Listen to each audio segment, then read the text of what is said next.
Hello and welcome to the 36th Legislative District Online Town Hall. We recently completed the 2026 legislative session, and your legislators are here to answer questions and share what they are working on. We have Senator Noel Frame, Representative Liz Berry, and Representative Julia Reed here with us. My name is Alex, and I will be helping facilitate the discussion. I'll be asking questions that were submitted ahead of time by constituents, and we'll also watch the comments section for questions that come in live. We'll start with a brief opening statement from each legislator. Senator Frame, shall we begin with you? Sounds great. Thanks, Alex. Good evening, everybody. I'm Noel Frame, your state senator here in the 36th district.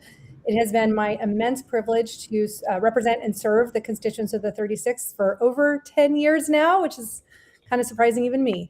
I serve as the vice chair of two committees, the vice chair of Human Services, where I work on issues related to child welfare, juvenile justice, services for our neighbors with disabilities, and also serve as the vice chair of finance for the Senate Ways and Means Committee, where I spend a lot of time thinking about tax policy and other revenue sources. We had some big developments this session, and I spent a lot of time this session working on the millionaire's tax, which I imagine we'll have some questions on. So thanks again so much for joining us today, and I will turn it over to my colleagues. Rep Berry, I see eye contact, so I'm going with you. Thank you, Senator Frame. Hi, everyone. It's so great to see you all. I am so honored to have represented you since the 2021 session. I serve as chair of the House Labor Committee, where I work on issues relating to workers and employers for the state of Washington. I also serve as a member of the House Energy and Environment Committee, where one of my passions has been expanding recycling services and combating plastic pollution and microplastics and toxic chemicals. And I also serve on the Committee of Consumer Protection and Business, where I am really, really proud to stand up for consumers against powerful corporations' special interests.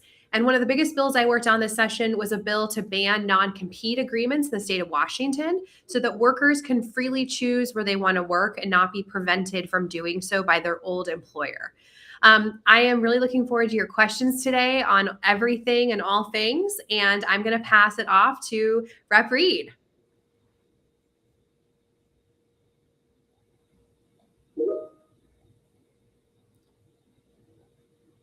Unfortunately, Rep. Reed, your sound is not coming through. Woo! Wow, Rep. Reed, as the junior member of the delegation, really holding it down as the person who forgot to unmute. I'm Representative Julia Reed from the 36th. Sorry if it looks like I'm coming to you from another dimension as well. I have the virtual background on this service is a little bit fuzzy on the edges, but it's great to be with you. I've been honored to be your state rep since 2023. I serve as one of the vice chairs of the House Transportation Committee, where I get to work a lot on passenger rail advocacy. That's one of my big areas of interest, and also transit advocacy in general. I serve on the Housing Committee, where I've been leading up efforts to just grow more housing in Washington state, statewide, including the transit-oriented development bill, which we passed, which will allow more housing construction near major transit. And then I also serve on the Post-Secondary Education and Workforce Committee. I'm really committed to the opportunities that publicly funded post-secondary education of all types, whether it's 2-year college, 4-year college, apprenticeships, learning for young people, learning for older folks, career retraining, all that publicly funded higher ed can bring to the people of our state. I've been working really hard on ways to reduce costs of higher education, to make it less bureaucratic and easier to enroll in. And I'm excited about, in the coming sessions, working on kind of a big restructure about the future of higher ed in Washington. So it's been great to work as part of this delegation, these amazing ladies, and I'm excited to answer your questions.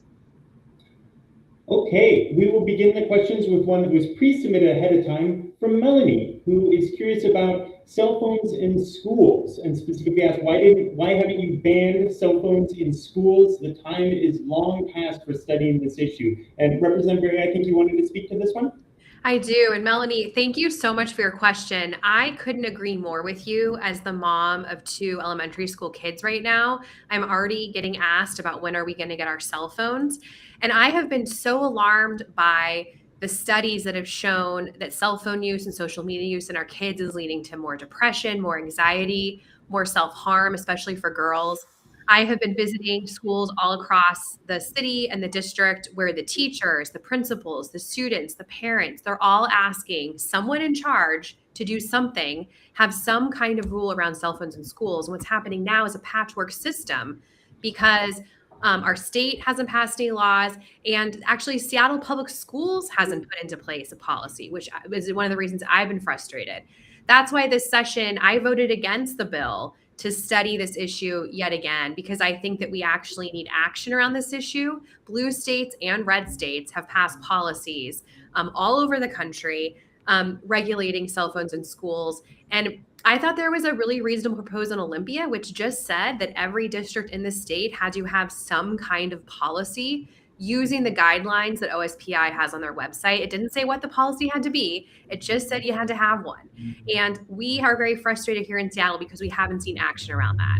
So when I asked why we're going to continue to study this and why the study needed to be pushed out so many more years down the road, the answer I got was that we needed to make sure we had proper student input.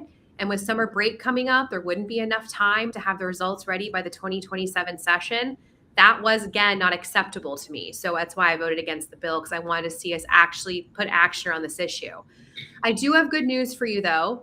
I have been in contact with our new superintendent of SPS schools and with members of the school board. And I do believe we're going to be seeing some kind of SPS policy coming out in the next couple, maybe months, around cell phone use in schools. So even though the state has failed to act, to my dismay and disappointment, I believe Senator Frame and Rep. Reed agree, we're going to see some action here through SPS for at least our community. So thank you for your question. I feel very passionately about this, as you can tell. All right. Our next question is about one of the biggest bills that was considered in the 2026 legislative session, the millionaire's tax. And Jeannie asked a question about why is the millionaire's tax not going into effect until 2029? And so, Senator Frame, we're closely involved with this policy, and I think can speak to Jeannie's question and perhaps to the policy more broadly as well. Sure. Well, thanks for the question, Jeannie, and I'll answer the question directly first and then kind of pull back and talk a little bit more. So the good news is that the implementation of the bill is starting almost immediately. It takes time to set up an entire new tax structure. This is pretty complex tax policy. So it's going to take a bit before we can actually have it up and running, but glad to report that implementation will start almost immediately.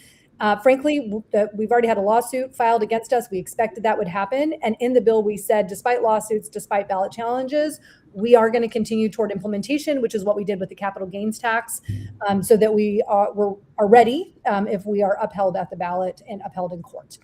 So that's step one. Step two is the tax actually goes into effect in 2028. So folks will be responsible for taxes effective January 1, 2028, but we won't have the first collections until April 15th, 2029. We won't be doing estimated payments that first year so that we can have a baseline in year two. But once we get into year two, we will start doing estimated payments as well. So we won't have to wait a full year each time to get payments. So that answers your question directly, Jeannie. For folks kind of generally interested in the millionaire's tax, I will just say this is the biggest step forward in progressive tax change in about a century.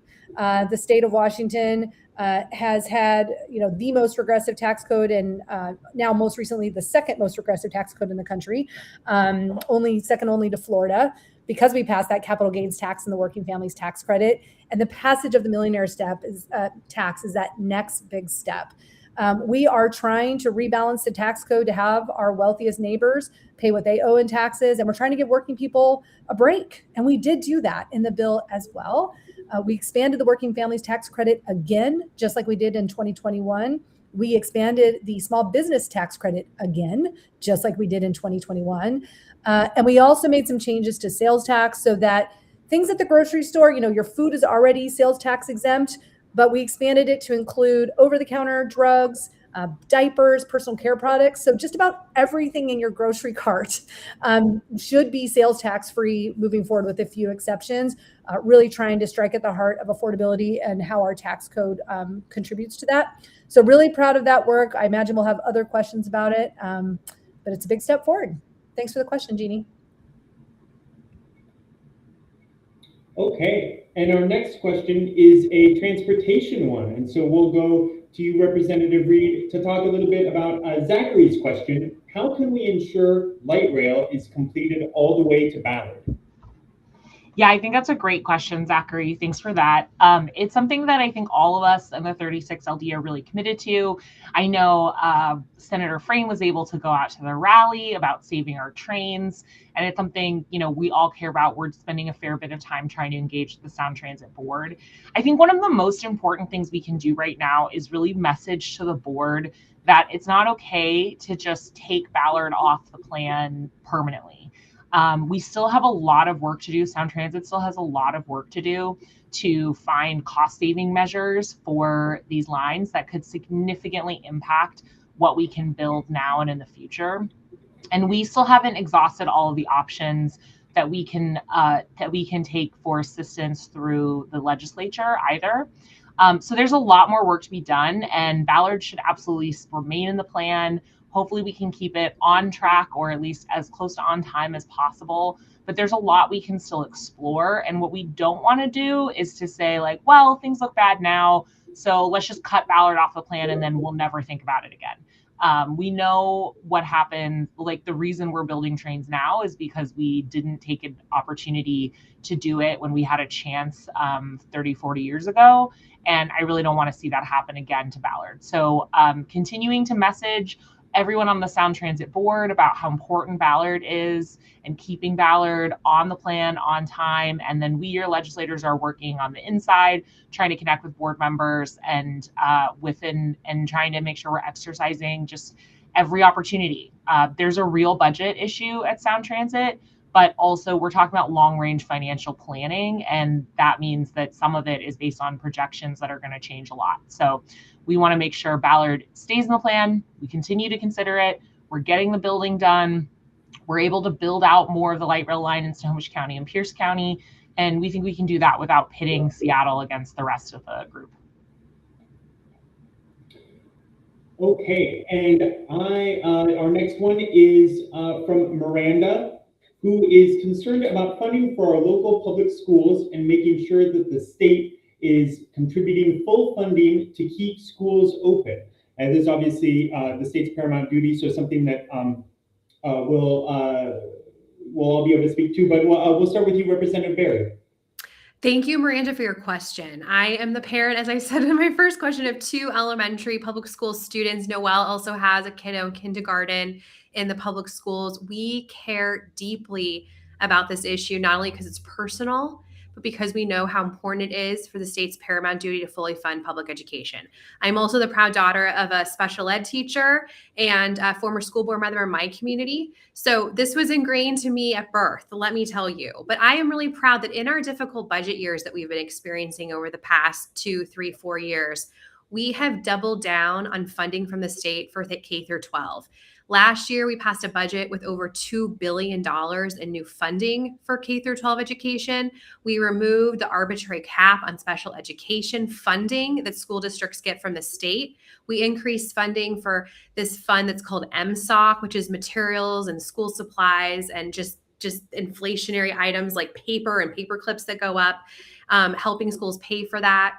I think something Noelle can talk more about is, you know, voting for the millionaire's tax, which the 3 of us voted for. One of the reasons I strongly supported the millionaire's tax is because it's going to provide $3.5 billion every 2 years for healthcare, K through 12 education, and childcare, which are priorities that I care deeply, deeply about. So I want you to know that the 3 of us care a lot about this, and I'm really proud that the state has doubled down on this as we've had a lot of budget challenges over the last couple of years, and that we are also thinking about that for the future as well. Yeah, thanks, Rep. Berry. And I'll just add the point on the millionaire's tax. Right now, the way that the state contributes our portion to school funding is in part the state property tax. And a couple things I want to say here. One, we actually just passed a law to actually update it. So our property tax statements are actually going to say state school levy now. So people start to understand that our property taxes actually go to public schools, and we're consolidating the 2 levies into one for ease of administration and transparency. So coming to you next year. But second, the property tax thanks to an initiative from Tim Eyman, has an artificial cap on growth of 1% as opposed to matching population growth or inflation. And so structurally, it limits that tool in contributing funding to public education. With the millionaire's tax and income taxes more broadly, like as a public policy, actually are better aligned with economic growth. So we believe that, using the millionaire's tax as part of the funding mix for public schools will actually help us grow public school funding over time. And the way that that was designed, we put that in the general fund, of which 43% goes to K-12 today. It also helps us with bonding authority to help with school construction. That's also a benefit of how we structured the millionaire's tax. So I think we will get there. And I echo what Liz said about the deep commitment to uphold our paramount duty. We have been making consistent investments, as Rep. Berry said. I will say in tough budget years this year, I'm really proud to say, although we had to make some cuts to K-12, they were not cuts to basic education, which was a very key priority for me, and really being like using a scalpel for cuts as opposed to a butcher knife, right? And so we did a really good job of making sure that we preserved basic education funding, even though we had to make some cuts around the edges. I'm so proud of that as well. Thanks for the question. Okay, our next question is from Martha, who had a question about measures taken by the legislature this session to prevent the rights of and privacy of transgender people. I think, Senator Frame, we were going to start with you to speak to that. Yeah, thanks, Alex. And, I'll just say we have been in a multi-year effort, particularly around our young people who are trans, and really protecting their rights, and have been in a bit of a back and forth as it relates to so named parental rights bills. We have passed some legislation. There was an initiative. We passed some legislation to refine it. Unfortunately, we have more measures going to the ballot. So that is, I'll just say, a tricky conversation for us to navigate as a state, and we'll see where we end up on the ballot measures.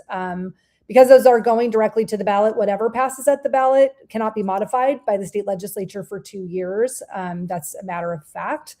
I will say that we are taking both from the legislative route as well as our executive branch. Our attorney general has been filing lawsuits, in response to the Trump administration attacking our trans neighbors, particularly our trans kids, to try to protect gender affirming care. And, we have prevailed in those lawsuits over time, but the attacks continue.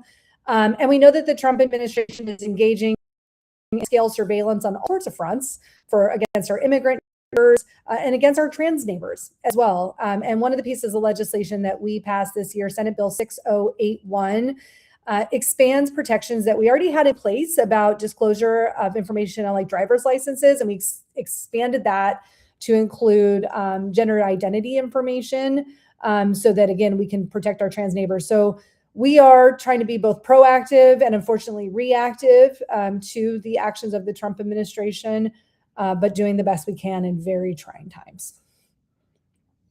Thanks for the question.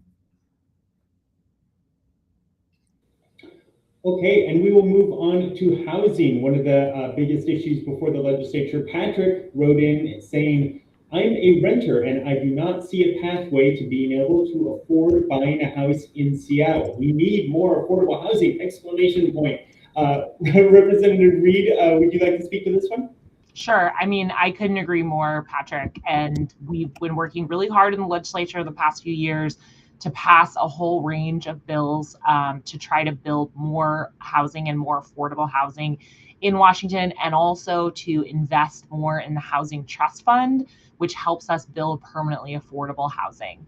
I'm really excited now that those bills have passed to see their implementation over the next few years, and we're tracking that closely. This last session, I also passed a bill, House Bill 1687, with the support of these two ladies, which supports Seattle's Social Housing Public Development Authority, which is a new authority that has been chartered by the voters to build mixed income housing all across Washington, or all across Seattle. 1687 was a bill that the city requested just to make it easier for them to work with social housing developers and relax some housing regulations to try to get those social housing projects on the ground faster. I'm also really excited. I just had a chance a couple days ago to connect with Tony Yukis, who's a local housing advocate in this area. We talked about the Fort Lawton housing project, which has been long overdue, something we've been waiting for, something I worked on back when I worked at City of Seattle, which was before 2020, and is going to bring a lot of new affordable housing to the Magnolia area. So we're very excited about that project. So there's a lot of things underway. There's more we need to do, and we need to make sure that these laws are implemented correctly. And also another thing we're going to be probably taking a close look at over the next few years is permit fees and costs to get building permits. One thing we're seeing is that new building starts are down. That's kind of true in a lot of places. It's partially because of tariffs and the cost of materials. It's partially because of interest rates and the cost to borrow money. But if there are any levers we can pull at the state level to make it less expensive to build so that we can have more housing, that's what's ultimately going to help us bring down the cost of housing. So we're trying to build housing that's permanently affordable, that you can own. We were really excited. I know Habitat for Humanity just opened one of their biggest projects. That's a multi-unit ownership apartment building in Capitol Hill, which is really amazing. We're trying to make it easier for you to stay in the housing that you're in right now, and we're trying to make it cheaper and easier to build new housing in Washington. So more to come, but we are working on those pieces. And I thought I'd just jump in and say one thing. Hopefully you guys can hear me as I was having technical difficulties. We actually have several great homeownership assistance programs at the state of Washington, down payment assistance programs. We expanded that for particular communities with the Covenant Homeownership Act for communities that were historically discriminated against through redlining and other policies that prevented them from having access to homeownership. And those down payment assistance programs are great if we fund them. So we have been putting more and more funding into the Housing Trust Fund over the last many years. Like every year, it's been the most we've done than ever, and it keeps growing. And I'd love to see us continue to make those investments in the homeownership down payment programs. I will say, full disclosure, I am a homeowner because of that program. And I don't think I would have been any other way. And I'd love to expand that opportunity to more Washingtonians, particularly more residents of the 36. So more money for housing. Here we go. Excellent. And our next question is from Jennifer, who is concerned about the Federal Health and Human Services changing access for vaccines and other preventative medicine. How can we make sure that we have science making these decisions for Washingtonians? I'll take that one. Jennifer, I completely agree with you. It is terrifying to me that the federal government has made a directive that we should be taking scientific medical advice from political appointees and not doctors and scientists and public health professionals. And this has been a scary time for a lot of people around this issue, especially for my family, because I've got small kids, trying to figure out if we're going to get access to vaccines that we want to have access to, if our insurance is going to cover it. There have been some pretty scary conversations with our healthcare providers about vaccines. And so that's why I'm really proud this year we passed a bill, House bill, I believe it was, let me just check, it was 2242. And what it does is it allows here in Washington State, our Department of Health to make vaccine recommendations instead of the federal government and the CDC and HHS, which makes me feel really secure because I know here in Washington, we're paying attention to public health experts and not political people in Washington, D.C. who are trying to score some kind of points with, their opinion about what we should be doing. So I'm glad that we are holding up our values here in Washington. And I very much acknowledge that this is a really uncertain and scary time, but I'm proud that we're doing something to stand up here. Thanks for the question. Okay, and our next one is more on the energy and environment side of things. Paul asked about data centers. He says, data centers are wasting water and driving up utility bills. We need to ban data centers in Seattle and Washington. I think Senator Frame, if you'd like to begin by speaking to the data center issue. Yeah, thanks, Alex. Well, thanks for the question. And I couldn't agree more. I've had concerns for many years about data centers, going all the way back to about 10 years ago when I toured one for the first time out in central Washington. And I think the awareness of the impact the data centers are having on our environment, on our electricity grid, on our water supply is becoming more apparent, not just here in Washington, but all across the country. And we're subsidizing that through our tax policy right now, which again is where my concerns have come. So I am really proud to share that we passed my bill, Senate Bill 6231, and repealed part of the data center tax preferences, which I think is a huge step in the right direction. We repealed the part about refurbishment, which means we're no longer going to give a sales tax exemption when data centers refresh and buy new servers 12 years later. For a hot minute, we had a bill that was going to repeal the whole thing. Sadly, we didn't have the votes for that when it got to the Senate floor, only in Ways and Means, but we'll be back. So I think that we should stop subsidizing these data centers through our tax policy. And I personally would have loved to see a bill pass House Bill 2515 from Representative Dolio, our chair of the Environment Committee in the House, that had some really great work on these sort of high demand, high load demands on our grid, like data centers, to have reporting and sustainability reports and just other provisions to just have some checks in place to protect utility ratepayers and the broader community at large. Unfortunately, it died in Senate Ways and Means. It was a very frustrating moment for me and others, and I hope Rep. Dolio will bring that back. House colleagues, if you have anything to add, feel free, because I know you guys debated it at length in the House, but really hoping we'll see that come back. Yeah, I'm hoping that people are hearing about it from their constituents as they are back in their districts over the interim.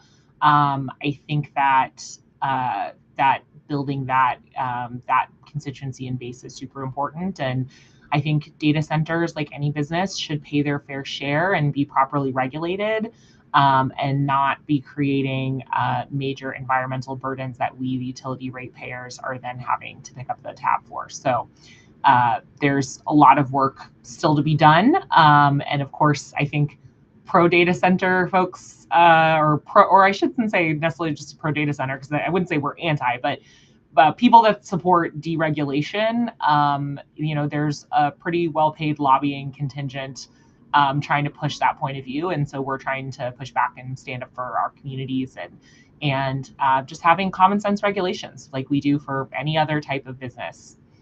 Especially one that has a significant environmental footprint.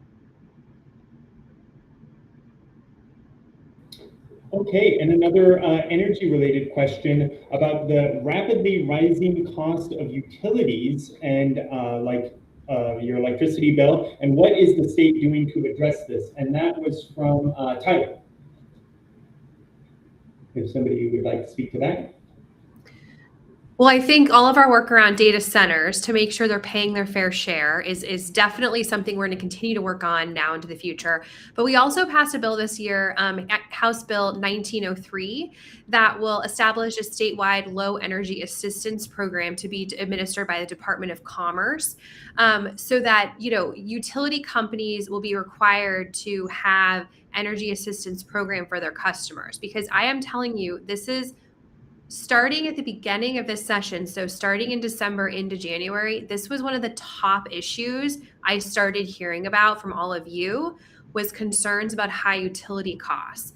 And I think that this is also an issue. It spans all political parties, all different kinds of rural communities, urban communities, suburban communities. People care deeply about this issue, and they want to see their elected officials acting. And we hear you, and we see you, and we were proud to vote for this bill, and we are determined to do something around data centers in the next session. So please be assured that we are working on this issue. Okay, and our next question is from Megan about, who says that they oppose online identification bills. So a bill that might ask people to present identification to use a certain website or something like that, that would censor, and this is their words, would censor and invade the privacy of people trying to use the internet. It would not protect children. It would lead to online abuse of people's identity. It could be stolen, accounts hacked, and people doxxed. Now, there's been a lot of debate in the last, especially this year, about this sort of online privacy and protections kind of thing. Senator Frame, would you like to start on this one? Yeah, thanks, Alex. And thanks for the question. And I get that bills that are crafted too broadly might have the type of implications that you are mentioning. I can share that the piece of legislation that I was working on that sort of is in this space was something that was very narrowly crafted. That was Senate Bill 5708. It was actually Attorney General request legislation about protecting children from addictive algorithms on social media. And the question of age verification and the technology that these companies have, I mean, frankly, it's quite the debate. We were trying to limit the impacts of the need for age verification. I think we actually believe that these companies have the capability to, make pretty informed assumptions about age of users based on all the things they do already. Like, for instance, not marketing alcohol to minors. They are using pretty complex data sets for that. And it's like, why can't they also use that to protect children from their addictive algorithms? The answer is because they don't want to, because that's how they generate revenue. And so we are in quite a conversation and have been over years about how to construct this legislation carefully and narrowly so that we are protecting children without being overly broad. So I'll just say I hear the concern, and I think there are things that we need to do, particularly to sort of address the just catastrophic impact of social media on the mental health of our children. We've had some good bills about AI and making sure that, for instance, it's tangential to your core question, but we had passed a bill about you can't say you're a nurse if you're actually AI. And so you can't be like Nurse Jen if it's not actually Nurse Jen behind it answering. It can't be a robot, right? Things like that, having some disclosures around AI. I don't know about you all. I think I'm getting better about AI disclosure, but I have parents who are 75 and 82, and they're having a pretty hard time deciphering this. So we're passing legislation about proper disclosures. I'm trying to teach my own 5-year-old son about, ooh, that's fake, and this is how. So there are things that we need to do to protect particularly kids and vulnerable people from things in technology, but you're right, we need to not be overly broad. So feel free to add, seatmates, but that is my take on that question. I think you did great. Okay, and our next one is going to be a more local question, specific to a neighborhood right here around the 36th, from Lisa, who lives in Greenwood, and says, I'm concerned about the safety of Aurora. Nobody goes there except to drive, and the whole scene is so unwelcoming. How can we create places people actually want to go and feel safe? And some of this may be a city issue, but Aurora is a state highway, and so open it up to our legislators here to speak to safety on Aurora Avenue. Yeah, I could speak to that if you guys want. So, this is such an important question. We have all been working for many years now with an incredible community coalition, the Aurora Reimagined Coalition, which is just a group of dedicated neighborhood volunteers who have been working to raise awareness about how to improve connectivity in Aurora, all the way up and down the Aurora corridor. And they organize walks for lawmakers to really help them understand firsthand the many kind of dangers that are posed by Aurora and the lack of crossing and the way that it breaks up communities and transit between schools. I've been on several of these walks. On one of them, I was on with Senator Javier Valdez, and he and I almost got hit by a metro bus that was driving on Aurora, and we were walking in sort of the footpath that kind of acted as the sidewalk.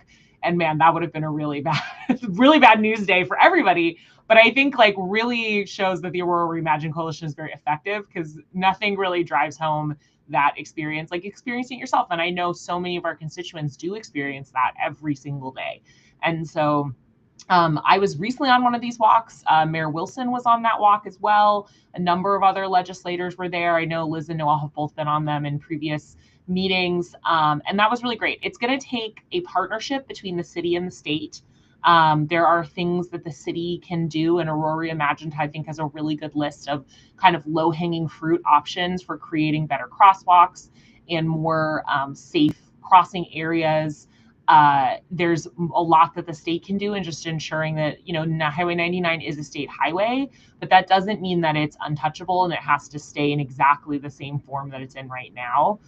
There's a lot we can be doing to partner for greater safety. We also have been successful in preserving a $50 million grant in the transportation budget that I believe was originally proposed by our predecessor, Senator Reuven Carlisle, as part of a community vision to restore Aurora. We've been fighting to make sure that money stays intact so that the city can propose a plan for how we're going to use it to rethink that whole corridor. I think Aurora can be a huge asset to our city, but if you look at it, and Aurora Reimagined has some great photos of this, it looks pretty much the same as it did when Highway 99 opened.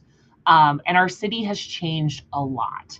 And that lack of pedestrian infrastructure, that lack of creating an inviting environment, that's what allows crime and sketchy activities to proliferate. And so we want to have an Aurora that connects our city, that doesn't separate our neighborhoods, and that's safe and well-meaning. So we're working really hard with the city to think about how we can improve that. My personal vision, I'd love to see a future with better transit connections and stops, and maybe even bus infrastructure one day, bike infrastructure one day, but that requires making the roadway a lot safer than it is right now. So we are working on it, and we really appreciate those issues. And if you're interested in supporting that work, really encourage you to look up Aurora Reimagined Coalition and get involved as a volunteer. It's a really great group of folks. I'll just add one tiny note, which is if you just go on Aurora north of 145th and you see what Shoreline's done to the physical plant of Highway 99 in the parks and the medians and the lighting and the trees, it can give you a pretty big insight into the difference it can make with the physical, the built environment of what we choose to do. And we're hoping that we'll make some serious progress on that, as Rep. Reed has said, with that $50 million investment that has been set aside for this work. So that part of Aurora is no longer the eastern boundary of our district. It was for many, many years, but it's part of our district, and that our constituents are traversing it every single day, and we'll continue to keep a really strong eye on it. So thanks so much for the question. And then we have one from Chris now. Chris says, I thought we banned plastic bags. Why are they still at stores? They say they are recyclable, but I don't think anyone does. Representative Berry, you've worked a lot on plastic waste issues. Do you want to speak to this? Yes, thank you, Chris. I love questions about recycling and solid waste management and plastic waste and microplastics. That's something I care passionately about.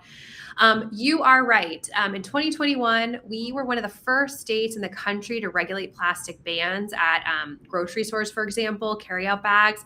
And being one of the states that goes first, we've learned a lot of things along the way. So what we did in 2021 with that law is we banned the quote unquote single-use plastic bags. So the really thin plastic bags that people were using once and then throwing away. And the problem with them is not only the plastic pollution in our waterways and our roads and our highways and our parks. It's also that those plastic bags, when you put them in your garbage, get caught up in the machines that at the solid waste management facilities and wreck those machines and also harm to the workers.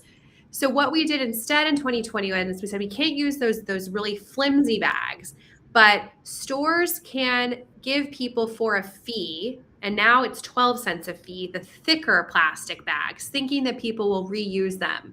Well, what we're finding is people are not reusing those bags. They are also using them as single for one time and then throwing them in the garbage. So our experiment did not work.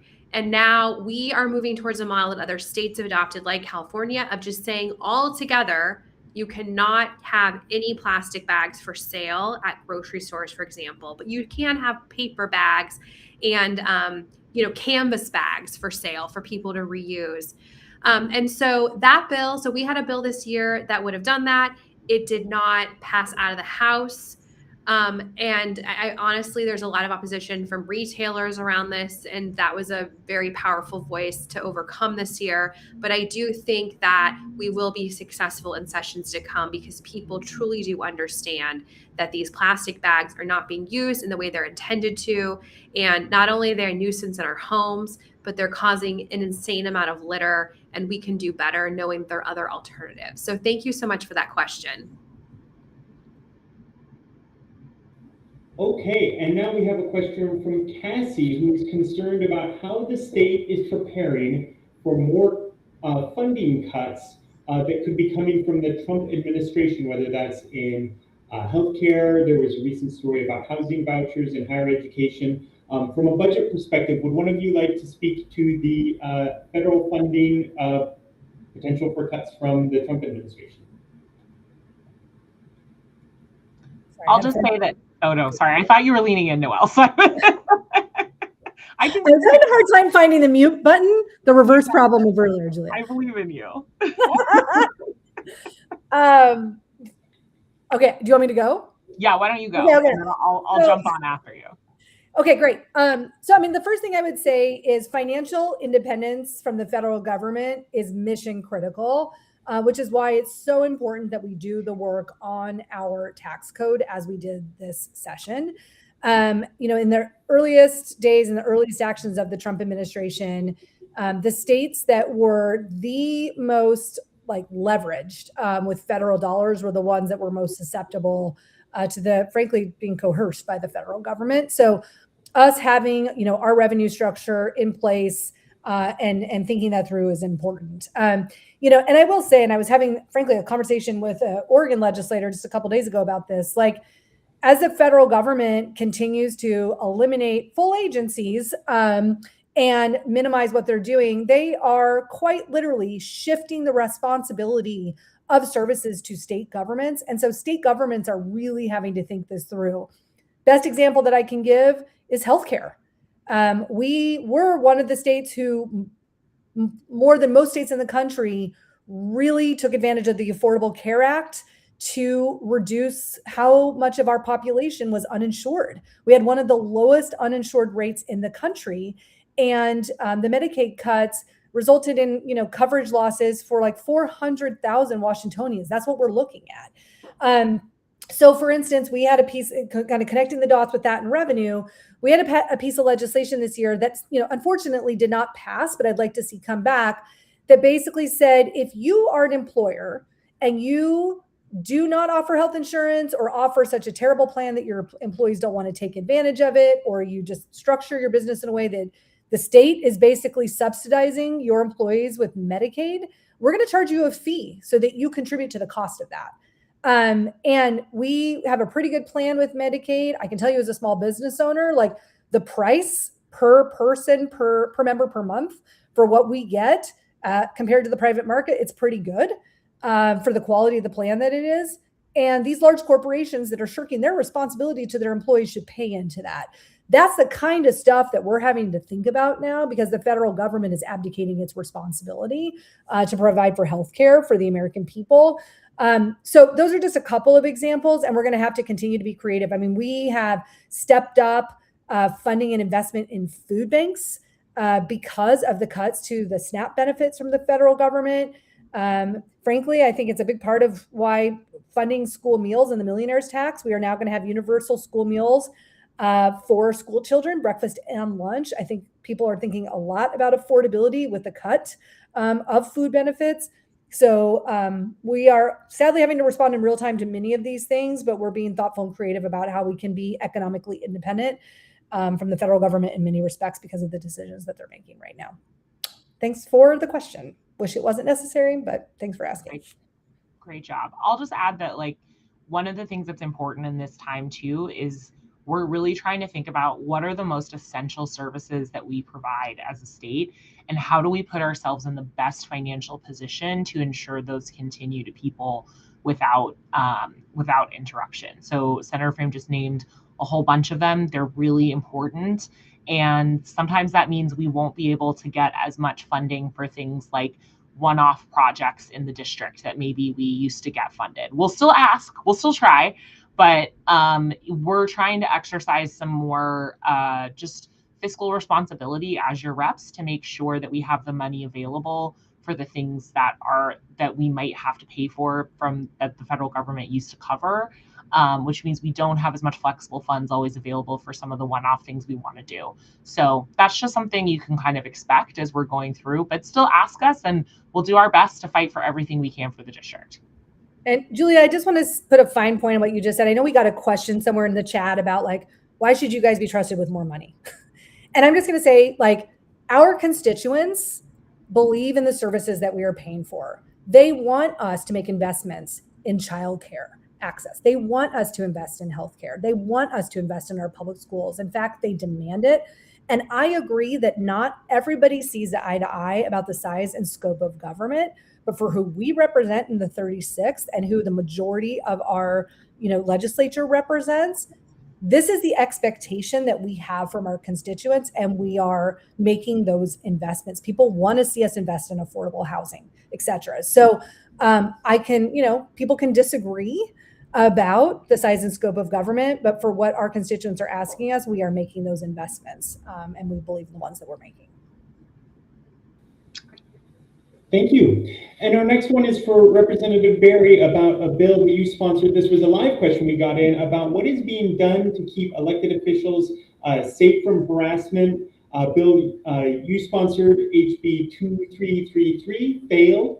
And so people's personal information is still out there. Would you like to speak to that bill and next steps on the issue? Yes, thank you for the question. Look, the reality is political violence is on the rise, and that should alarm all of us. And collectively, we must say this is not okay. You are represented by three young, we are considered young in the legislature, young women, women, people of color, younger members face more political harassment and violence than other elected leaders. I am not new to this issue. I'm the former legislative director to Congresswoman Gabby Giffords. 15 years ago, my boss was shot in the head in an act of political violence. 6 other people died that day, including a 9-year-old girl, a federal judge, and my friend and colleague Gabe Zimmerman, who is the first congressional staffer to be killed in the line of duty. Now we sit before you, the three of us, having faced our own very serious threats of political harm and violence in this role, and that is unacceptable. We need to make sure that we're doing everything we can to make sure that elected officials have access to the proper funding to protect their homes or private homes and at public events they attend where people may know they're going to be. We also need to make sure that there are proper protections around, where we live and home confidentiality with addresses. We had issues this year. There have been other really scary incidents over the last 6 months with Minnesota Speaker Melissa Hortman being assassinated at her home. Obviously, the horrific assassination of political activist Charlie Kirk at a political event. It is real. It happens on both sides of the aisle. And it's something that we need to confront now as Americans in this country. It's an issue that still needs to continue to be socialized. I found that, with colleagues in the legislature who haven't had their own scary incidents, which I don't wish upon anybody, we're having a hard time wrapping their head around some of the protections that we were asking for that now are being passed all around the country and are becoming very common sense and not unique. So I do believe this issue will continue to come back because we want good people to serve and not be afraid to serve for their own protection for themselves and their families. So thank you for the question. We're going to continue to bring this up. And this is something that we hear from judges. We hear from local elected leaders. We hear from statewide elected officials. This is something that a lot of people are thinking about. And a lot of you are thinking about. I hear a lot about this just walking around from people because it is so much in everyone's mind. So thank you so much for your question. And we'd love your support when we bring it back next year. Okay, and the next issue is one we've actually gotten a couple questions about. We had a pre-submitted question from Joel about this, and then we also got a live question from Tyler about the idea of a Washington State public bank. Is this something that we can establish a public banking network in the state? Tyler says he's ecstatic about the millionaire's tax, but concerned about the amount of interest we pay to private capital and how public funds are tied into Wall Street banks. Would one of you, perhaps starting with Senator Frame, like to speak to the public bank issue? Yeah, go for it, Noelle. Yeah, I'll say some initial remarks, and then seatmates, feel free to jump in. So I'll just say I'm a longtime supporter of the concept of a public bank, and it's had various iterations, but I've supported it every step along the way. We've had some very, very active members of the 36 working on this for quite some time. Yes, we love the 36. And I think part of it is the 36th district really has a long tradition of working on finance. Rep. Summers was the chair of the Appropriations Committee. Then Rep. Carlisle, Rep. Tarleton, and myself were all chairs of the Finance Committee in the House. And now I'm Vice Chair of Finance for Senate Ways and Means. I mean, this is the space that our district has worked in for many years. And I agree, the fact that we are paying interest to private banks, it makes you scratch your head about, couldn't we use those dollars more effectively? I will say one thing that's really exciting to share, and people have sort of theorized on this for some time, that we could build a public bank by using some of our existing loan programs. And in the most recent capital budget, we created the Washington Builds Program, a revolving loan fund using the Climate Commitment Act dollars and doing, I think, a $25 million initial capitalization. So we are taking like real tactical steps to move in that direction. Yeah, and I know there's some other efforts abound kind of at a Seattle level too that I'm really excited about. Somebody came to one of our events and told me about the Seattle Loop. So a similar kind of concept, but at the municipal level.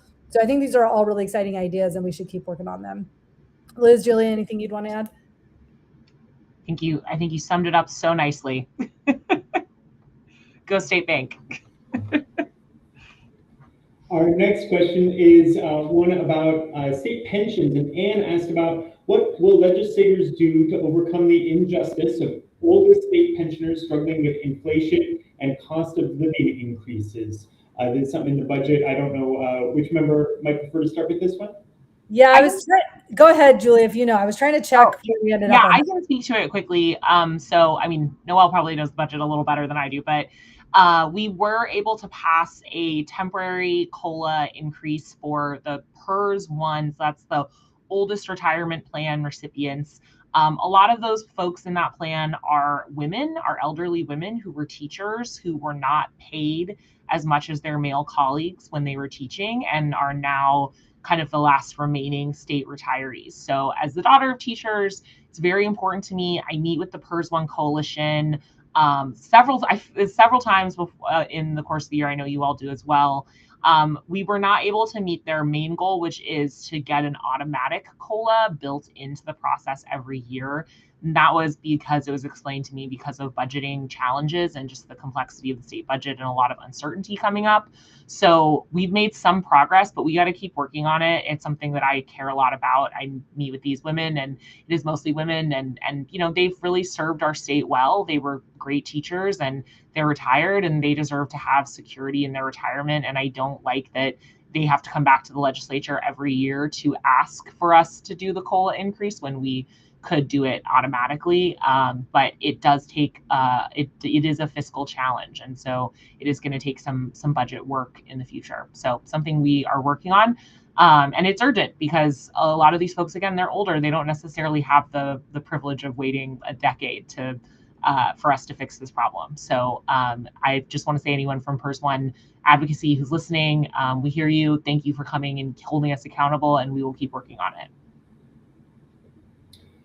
Okay, and we are coming to the end of the hour, and so I think we will do sort of a closing statements and last question for each legislator, talking a little bit about maybe wrapping up the discussion we've had tonight, and then talking a little bit about some of the bills you maybe have your eye on for next year. You know, it's obviously a long ways off, but some of the early issues and early bills that you're going to be thinking about as we go into the 2027 legislative session. Senator Frame, we'll start with you. Oh, sure. So it's funny because somebody asked this question in the pre-thing that we hadn't gotten to yet, but I'm going to say it now. So I introduced Senate Bill 5211, which is the companion to the bill that the person wrote about, to pay parental caregivers for caring for their children that have complex medical needs, developmental disabilities. I had that legislation in the last two sessions. I intend to bring it back next year. And what's happened since is that parents of those children have sued the state of Washington. Sadly, in our state, sometimes we legislate by lawsuit. These parents have waited too long, and we know that these children are not getting the hours that they deserve as the hours they get from the Developmental Disabilities Administration. Families are having to leave jobs, get second mortgages on their home, etc. So again, as the Vice Chair of the Human Services Committee, developmental disabilities is in my portfolio. This is a bill that's super important to me, and we'll continue to advocate for. So thanks for the question, and look for the next iteration next year if the parents don't beat us in court first. Who would like to go next, seatmates? Who's ready? Well, I just wanted to close by thanking everyone for being on here tonight. We really appreciate hearing from you. We love engaging with you. We're about to slip into this time at the beginning of May where we are going to be switching to our re-elections. And so we aren't able to communicate proactively with you by sending you proactive communication via email and mail and these kind of town hall events. But that doesn't mean we can't respond to you directly if you reach out with a question or concern or a bill idea. We get some of our best ideas from all of you. We meet with you and hear from you and read your letters and your emails. And I'm going to continue to be looking for those and thinking about what I'm working on next year. But I think affordability is going to remain a top concern, as well as how do we stay strong against attacks from the federal government. That was very much the theme this year. And I think that will continue to be the theme in at least the next session to come. So thank you so much for being here tonight, and just know how much it is an honor to serve you and how much we appreciate hearing from you and engaging with us tonight. Yeah, I couldn't agree more. It's so great to see everybody and to chat with you. Send us more questions and reach out. Invite us to things. We love to come visit and tour and meet people. Or if you have like a local neighborhood gathering and you want us to just like come and chat, we're available. I'm really going to be spending a lot of next session, I think, working on higher education reform. We're entering into this really interesting place for higher ed just nationally. We have fewer kids being born. So the cohort of people going into post-secondary education, and this again is like all types, not just four-year college, is shrinking. Also, at the same time, colleges and universities, especially publicly funded ones, are under a lot of economic and cost pressures. They have a lot of fixed costs. And there's often operating in systems that were designed for a time when there were a lot more students and it was a lot cheaper to operate a university. So you're seeing a lot of universities close, private and public universities, and there's a lot of strain across the system. I saw somebody put in the chat that they work at the UW, and now because of budget cuts, they're doing, 3 people's job. And one of the things that's challenging about higher ed is we don't have a higher education funding model in Washington State. So if you're a K-12 school district, you get funding from the state based on how many students you enroll. There's, other factors. It's not a perfect system, but there is sort of like a system that encourages you to keep enrollment up because that's how you address your funding. We don't have a system like that for higher education. Colleges and universities submit budgets sort of based on what they got last year and kind of what they want to do next year. And I think it makes it really easy for budget writers, no offense, and this is no shade on our current present company, but I think it makes it easier for budget writers to cut those budgets in ways that aren't necessarily strategic because they're not sure what those budgets represent. And it makes it harder for us to advocate for more revenue for those budgets because it's easy for people who would be paying those taxes to say, well, like, the schools are so wasteful and, you don't know what you're getting and you're just pouring money in and what are you getting out of it? And it makes it hard for us to hold universities accountable for doing what I think is the purpose of public universities, which is acting as an economic and an elevator and an opportunity elevator for people in our state. So it's beyond time that we had a really working higher education funding model in our state and that we really took a hard look at systemic higher education reform so that we can have a strong higher ed system for the next generation. So that's going to be a big focus of my work over the next session and probably sessions to come. Thank you very much. And that is all the time we have this evening. So if we didn't get to your question, you can always reach your legislators by phone or email. Their contact information will be on the screen momentarily. And thank you so much for watching, and we look forward to keeping in touch.